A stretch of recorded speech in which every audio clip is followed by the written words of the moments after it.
माननीय अध्यक्ष जी,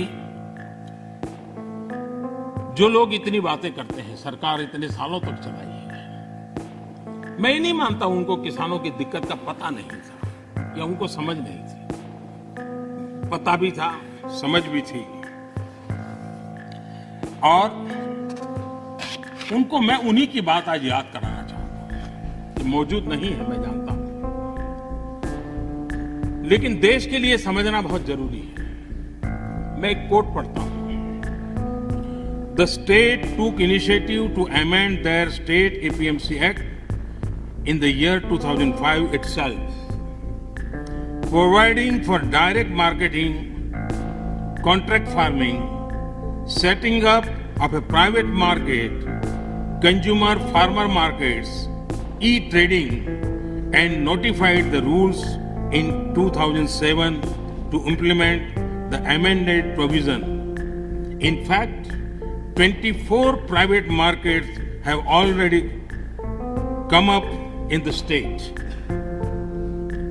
ये किसने कहा था? ये एपीएमसी एक्ट बदल दिया है। इस बात को कौन गर्व से कह रहा था? 24 ऐसे बाजार बन चुके हैं, इसका गौरव कौन कर रहा था? डॉक्टर मनमोहन सिंह जी की सरकार के कृषि मंत्री श्रीमान शरद पवार जी गर्व की बात कर रहे हैं। ये उनका कोर्ट में कह रहा है। अब आज एकदम से उल्टी बात कर रहे हैं, और इसलिए शक होता है कि आखिरकार आप किसानों को भ्रमित करने के लिए रास्ता क्यों चुना है?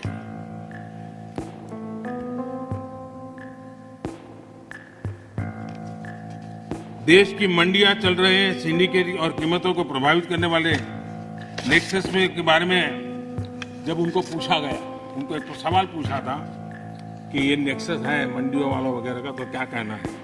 तो शरद पवार का एक दूसरा जवाब है, वो भी बड़ा इंटरेस्टिंग है। उन्होंने कहा था, किसानों के बचाव के लिए ही तो एपीएमसी रिफॉर्म को प्रमोट किया जा रहा है,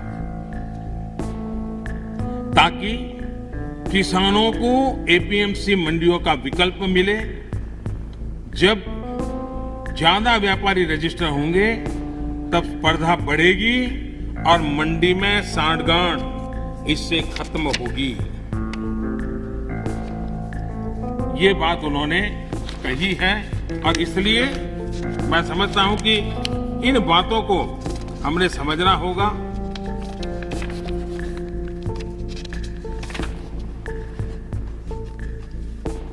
जहां इनकी सरकारें हैं, अलग अलग जो सामने बैठे हुए मित्रों की, उन्होंने भी कम अधिक मात्रा में इस कृषि क्षेत्र में रिफॉर्म करने का प्रयास किया भी है, और हम तो वो हैं जिन्होंने 1500 कानून खत्म किए थे।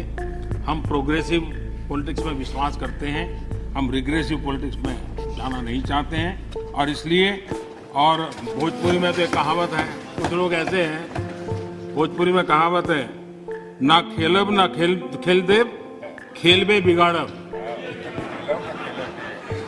न खेलूंगा न खेलने दूंगा, मैं खेल को बिगाड़ के रखूंगा।